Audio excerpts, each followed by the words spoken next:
¿Qué tal, chavos? Aquí, miren, estoy haciendo mis videitos, algunas de las pruebas. Pues en medio de la aglomeración insoportable de la ciudad, eh, voy rumbo a una biblioteca para sacar algunos libros y entregar algunos otros. Quisiera platicar un poco sobre el asunto que hemos tratado en algunos de los textos que les he enviado, que tiene que ver con el eurocentrismo, ¿no? Digamos que me había enfocado de alguna manera a tratar de dar eh, una visión general, digamos, ¿no? De la historia de la filosofía en México, digamos, a la luz de el problema que acarreaba hacer una división de la historia de la filosofía en una clave que solo tiene, digámoslo así, como centro de la discusión el pensamiento europeo, ¿no? Eso que lograron ver en el texto, digamos, el asunto sobre el eurocentrismo, responde a una necesidad, ¿cómo decirlo? Responde a la necesidad de encontrar una salida a una especie de esquema filosófico que se ha venido agotando después de la muerte de Hegel. Es decir, el eurocentrismo se convirtió en una especie de ideología de dominio de una cultura sobre otra. Autores como Samir Amin, de que ya pronto tendrá noticia, plantean la idea de que el gran problema con el eurocentrismo tiene que ver con el carácter opresor de su filosofía. Es decir, el eurocentrismo utiliza una estrategia culturalista en la cual plantea ciertos elementos que encubren la realidad de lo que sucede con el humanismo europeo, digamos, ¿no?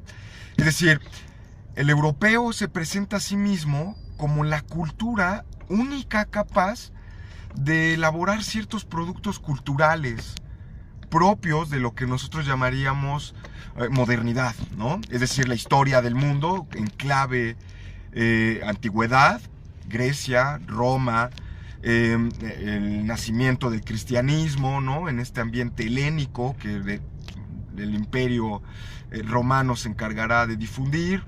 Después tenemos la institución eclesial, obviamente, ¿no? El cristianismo como digamos, un aspecto civilizatorio, ¿no? de la cultura.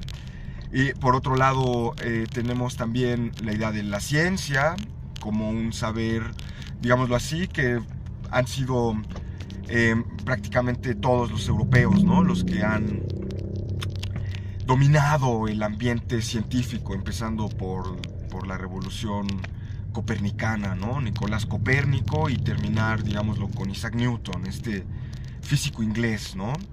Que ya habíamos visto, pasando obviamente por el padre de la modernidad, que es Descartes, ¿no? René Descartes. Entonces, digamos que Europa se pone a sí misma, o se piensa a sí misma como la culminación del humanismo en general. Es decir, el hombre europeo o la cultura europea como el paradigma de lo que significaría la civilización, dejando de lado buena parte de la historia humana. Es decir, dejando de lado ciertos saberes, como el saber mesoamericano, o como el saber indígena, o el saber, digámoslo, chino, japonés, ¿no? De las culturas milenarias, que no será tomado en cuenta como filosofía. ¿Por qué no? ¿Qué acaso los latinoamericanos, los mexicanos, los mexicas, los olmecas, los mayas, no eran igual de racionales que los griegos, por ejemplo?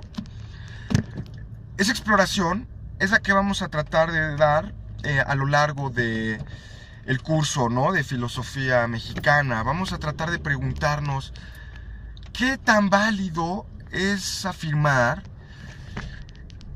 que un tipo de pensamiento, específicamente el europeo, es el único válido.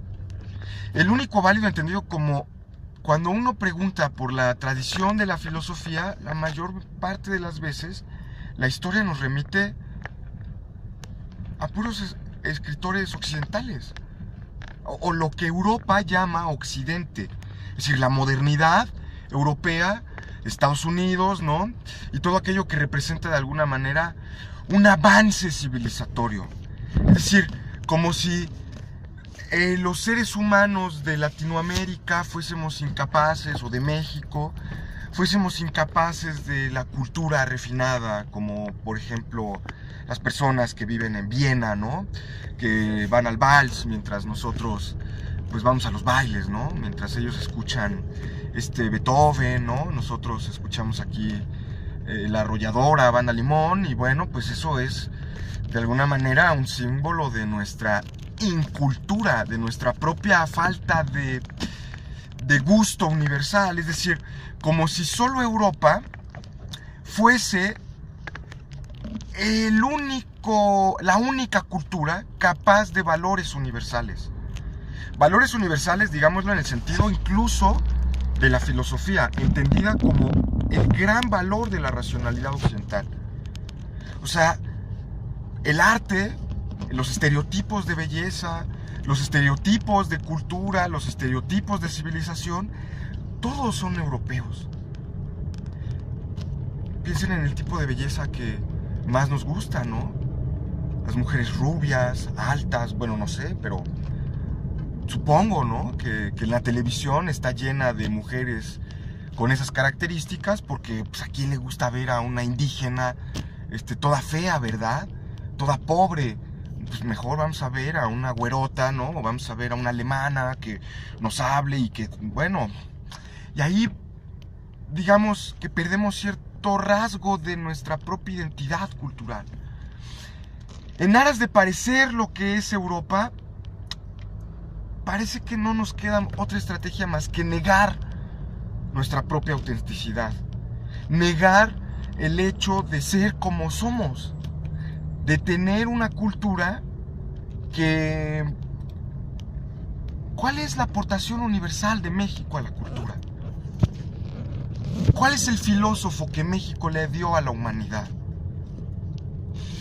Bueno, si alguien está muy casado con el eurocentrismo, podría decir que nadie, porque aquí en México, ¿dónde está un Aristóteles, no? O ¿dónde está un Platón? O ¿quién es Parménides, no? El mexicano, o ¿quién es Hegel, no? ¿Dónde está Schopenhauer o Heidegger? En México lo único que hemos hecho durante aproximadamente 500 años es repetir lo que viene de Europa, ¿no? Es decir, somos incapaces tal vez de razonar. Esa puede ser una buena respuesta, ¿eh? Esa es una estrategia frente a esta ansiedad que experimentan los filósofos de la periferia, es decir, estos filósofos que no pertenecen a la cultura occidental, o que pertenecen pero no son parte porque no reconocen los valores de la alta cultura en su propiedad, en su propia vida, en su cotidianidad, pero ni siquiera el europeo reconoce el carácter universal que puede llegar a tener una cultura como la mexicana. Porque no hay filósofos mexicanos. ¿Quién es el gran filósofo de México? Yo el profe Rivas, ¿no? Ese es el profe.